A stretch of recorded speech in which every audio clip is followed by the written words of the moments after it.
Este es Noticias Capital Enseñas.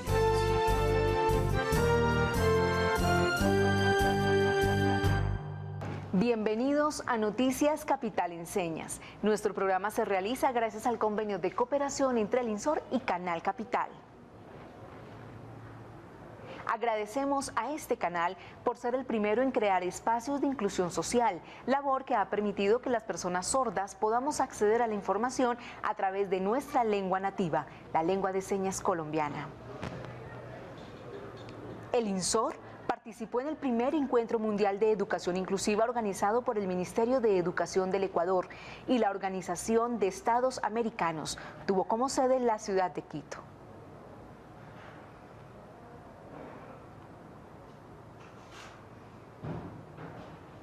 Saludamos a Magazine Telecafé Enseñas, a Conectados por Signos en el Tolima y a Conexión Remota en el canal de la Universidad del Valle. Bienvenidos. Este es Noticias Capital Enseñas.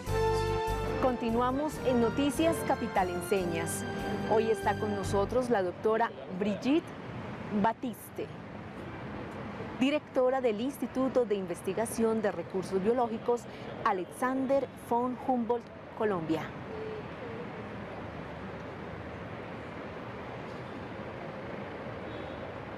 Bienvenida. Buenas tardes. Doctora Brigitte, por favor cuéntenos, ¿qué es el Instituto Alexander Humboldt? El Instituto Humboldt es una entidad del orden nacional encargada de desarrollar investigación sobre la flora, fauna, microorganismos y ecosistemas de Colombia. Por favor, cuéntenos, ¿cuáles son las funciones del Instituto Humboldt?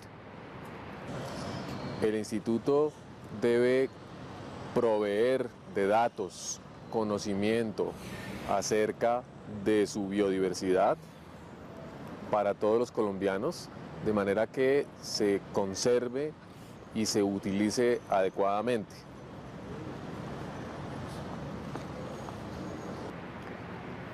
Doctora Brigitte, ¿cómo opera el instituto en el país? El instituto trabaja asociado con las universidades regionales y nacionales, con las organizaciones civiles, los pueblos indígenas y afrodescendientes, campesinos, con las empresas y con todas las instituciones públicas en las regiones. ¿Cuáles son los proyectos que actualmente están llevando a cabo para la conservación de la biodiversidad colombiana? Trabajamos mucho con la caracterización de los ecosistemas y de la flora y de la fauna. Por ejemplo, en los bosques del Caribe, en las sabanas de los llanos y en todos los ríos de Colombia. Tenemos proyectos para entender cómo funciona la biodiversidad y cómo los seres humanos, cómo las personas dependemos de esa fauna y esa flora para nuestro bienestar, para nuestra vida cotidiana. Por favor, cuéntenos, en Colombia, ¿cuáles son los departamentos con más riqueza en biodiversidad? Aunque nos falta mucho por conocer, son los departamentos del Chocó, del Meta y del Putumayo, por lo que son muy selváticos y donde llueve muchísimo. ¿Por qué es importante cuidar y conservar la biodiversidad en nuestro país? Dependemos de la biodiversidad. Todo lo que comemos, la mayoría de nuestras medicinas, el aire y el agua que utilizamos, los espacios en los que crecemos y nos recreamos, tienen biodiversidad de por medio. Por tanto, el bienestar de la gente depende de esa biodiversidad.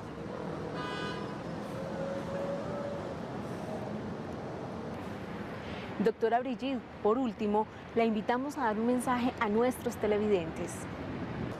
Los invito a conocer mejor la biodiversidad de Colombia, a buscar entender mejor cómo nos beneficiamos de ella y cuáles son las cosas que podemos hacer para preservarla y que nuestros hijos también la disfruten.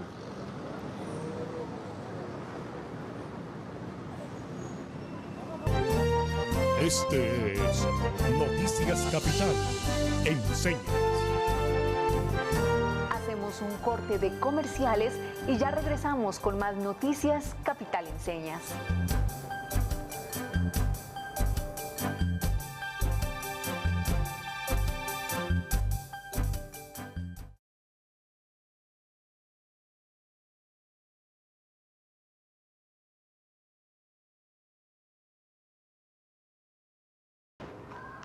Por primera vez en nuestro país, una mujer indígena, nativa de la Sierra Nevada de Santa Marta, ha sido nombrada magistrada auxiliar en el Consejo Superior de la Judicatura.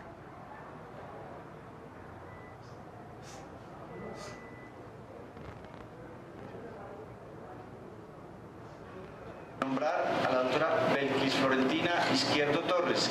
Así fue como el Consejo Superior de la Judicatura posesionó a la primera magistrada auxiliar indígena mujer. Para nuestro país, para nuestra cultura, nuestros pueblos indígenas y también para el mundo, porque lo que se busca es cada vez avanzar en la humanización de la vida misma. Luego de haber firmado en ceremonia formal la obligación permanente de velar por la justicia colombiana, no duden hacer el ritual particular de su comunidad Arhuaca, propia de sus antecesores de la Sierra Nevada de Santa Marta. El consejo de los mamos es siempre ser coherente y siempre llevar todo con rectitud y con ética. Es decir, tu pensamiento y tu corazón debe ser coherente con tu palabra y con tu accionar, porque uno encuentra en muchas personas o en muchas instituciones una doble moral, ¿verdad? Que sale uno a decir algo, pero digamos detrás existen otras realidades. Entonces, el principal consejo que le dan los mamos es lograr la coherencia y trabajar por las comunidades, por las necesidades colectivas y no solamente por pensar en lo individual. Según la jurista egresada de la Universidad Nacional, su principal reto en su nueva labor es la de tratar de cerrar las brechas entre la jurisdicción indígena y la que se aplica generalmente en el territorio colombiano para contribuir al desarrollo de la multiculturalidad. Un espacio donde se permite seguir trabajando por las jurisdicciones especiales y sobre todo por la visibilización de los conocimientos, principios y valores de los pueblos ancestrales que tienen mucho que aportarle al país, sobre todo en esta época donde existe mucha confrontación, donde no es posible dialogar desde el corazón, desde la razón. Yo pienso que día a día podemos estar refrescando nuestra memoria, refrescando nuestro territorio, refrescando la familia y refrescando la moral. Mientras que para su hija esta mujer se ha convertido en su héroe y ejemplo a seguir para su esposo, artista plástico de oficio. Belkis es una mujer virtuosa que necesitaba llegar a la justicia colombiana. Acompañamos a los familiares de los desaparecidos durante la Semana Internacional del Detenido Desaparecido.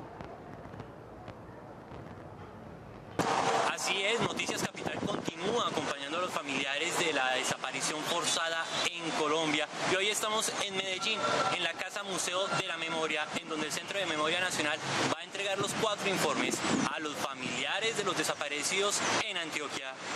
Las familias han mostrado un acto de resistencia y de amor, desarrollando estrategias para poder encontrar a sus familiares, y eso las ha llevado a tomar contacto con los victimarios y a tratar de conseguir la información sobre el paradero de sus seres queridos. En Medellín hay un lugar denominado La Escombrera, en donde se dice que hay más de 10.000 cuerpos enterrados por los paramilitares, pero que desafortunadamente ha faltado voluntad política para intervenir este lugar. En el marco de las acciones de los grupos paramilitares, este es uno de los departamentos donde los paramilitares han mostrado una gran cantidad de fosas que han permitido la búsqueda y el hallazgo de muchos de los desaparecidos en Colombia.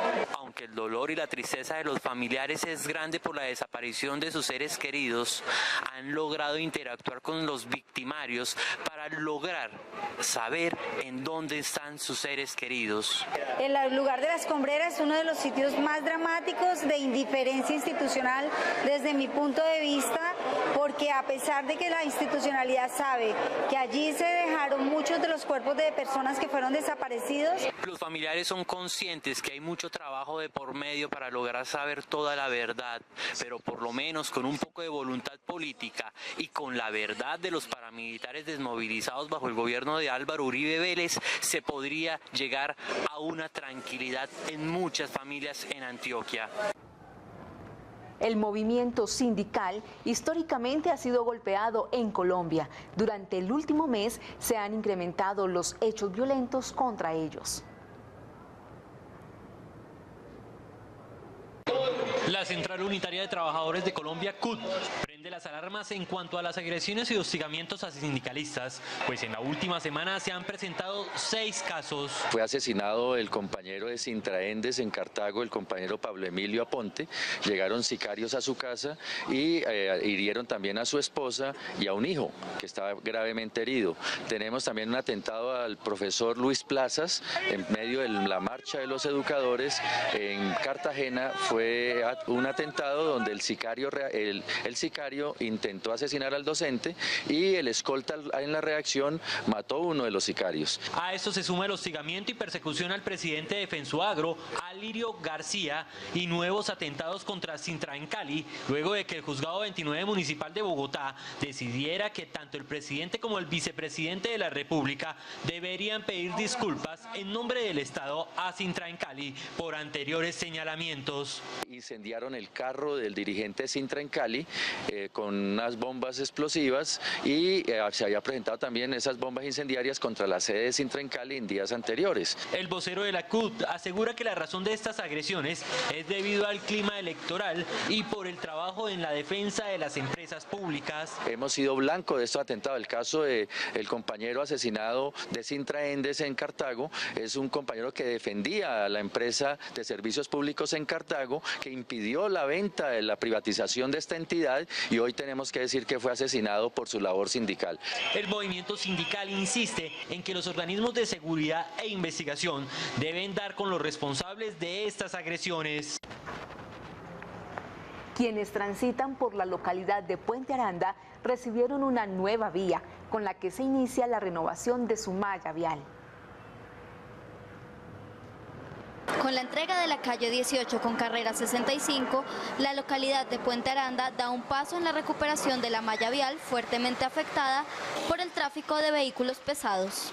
Aquí tenemos una vía de más de 14 metros por 120 metros de longitud. Es una inversión que se puede llegar a los 250 millones por la carga que debe soportar, por el ancho y por la longitud de la vía. Requiere unas inversiones muchísimo más grandes que las que se tendría que hacer cuando hacemos la inversión en una calle residencial de carácter normal. Lo que hicimos fue asociarnos con unos industriales. Estos industriales hicieron una recolección de recursos. Por el mal estado de la calle, más de 40 años que nunca se pavimentó. Estaba completamente... Todas las volquetas venían y descargaban acá. Gracias a la unión del sector privado y el sector público, obras como estas son hoy una realidad. Construyeron la estructura de la vía, lo que normalmente conocemos como el material amarillo. El material granular, se construyeron la estructura de la vía y el sistema de alcantarillado y de acueducto. Y el Distrito Capital, a través de la unidad de mantenimiento vial, hizo la instalación de la carpeta asfáltica. El resultado de esta unión pueden verlo quienes transitan hoy por esta vía de la zona industrial. Hacemos un corte de comerciales y ya regresamos con más noticias Capital Enseñas.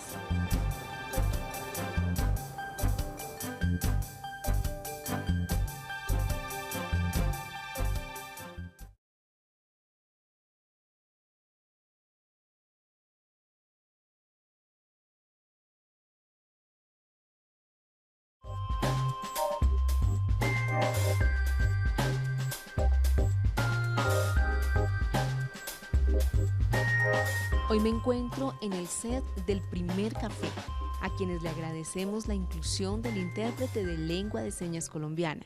ya que ellos se esmeran por la comunicación de las personas sordas y lo más efectivo es esto, el intérprete de lengua de señas. De igual manera, gracias por permitirnos compartir su espacio de trabajo.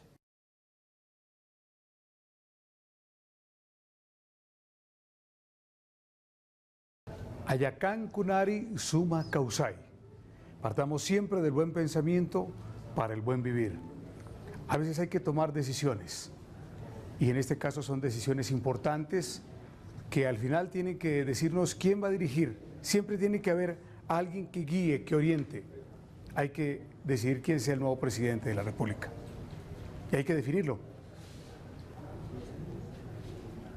Los colombianos tenemos en nuestras manos elegir al próximo presidente de nuestro país. Es importante que vayamos a las urnas, elijamos a la persona que consideremos va a asumir ese papel de la manera más responsable y más digna con todos los colombianos.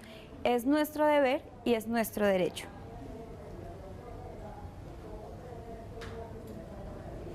El voto es importante el próximo 15 de junio porque los colombianos definimos cuál es el futuro gobernante de Colombia, porque todos debemos tener, en este caso, una decisión tomada si le apostamos a uno o a otro candidato. No hay que dejar que los otros decidan por uno, sino nosotros elegir por nosotros mismos. Yo creo que es importante elegir y votar el próximo 15 de junio porque se juega nuestro futuro.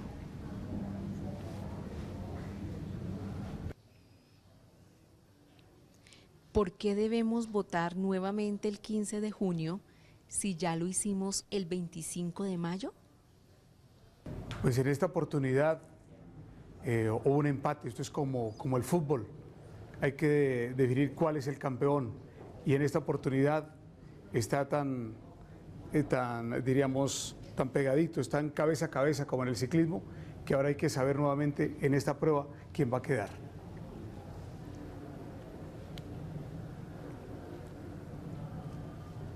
Lamentablemente tenemos que hacer una segunda vuelta para elegir a nuestro presidente, porque en la primera no se definió por una mayoría considerable la presidencia de la República.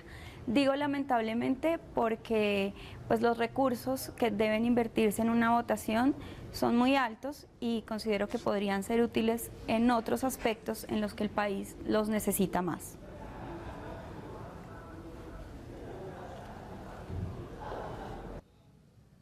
Por favor, cuéntenos, para usted, ¿qué significa el voto en blanco? El voto en blanco es resistencia, es decir, no estamos de acuerdo con las propuestas, algo que no nos gusta, por eso hacemos uso del derecho al voto, pero en blanco, que no define absolutamente nada. No decide, pero sí nos dice a nosotros que no nos gusta eso. En esta segunda vuelta, en esta segunda oportunidad, el voto en blanco desafortunadamente ya no juega un papel importante. Se haría, pero no definiría absolutamente nada. En la primera oportunidad podría haber hecho de que estas elecciones se repitieran. En esta segunda, vuelvo, insisto, ya no pasa nada. El voto en blanco es una de las opciones que tenemos cuando los ciudadanos cuando no nos sentimos identificados con ninguno de los candidatos, ya sea a la presidencia o a las gobernaciones, al Senado, a las alcaldías, etcétera. En las próximas elecciones del 15 de junio, este voto no va a tener ninguna validez, entonces, pues digamos que no lo vamos a tener en cuenta.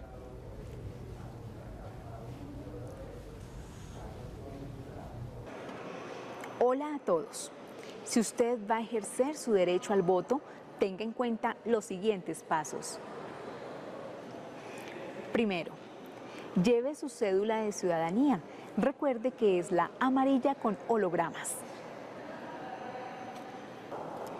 Segundo, al ingresar al puesto de votación, un funcionario electoral validará su identidad mediante un dispositivo de identificación biométrica.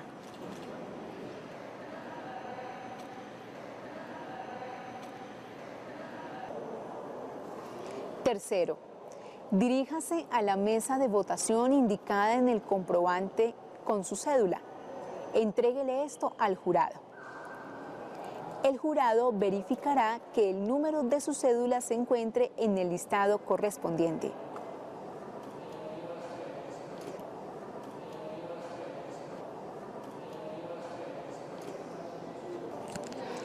Cuarto, el jurado entregará al votante las tarjetas electorales, las cuales deben ir firmadas al respaldo.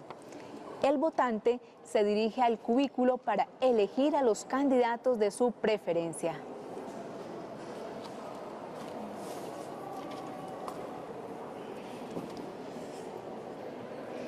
Quinto, el ciudadano introduce el voto en la urna correspondiente. El jurado le entrega su cédula y su certificado electoral.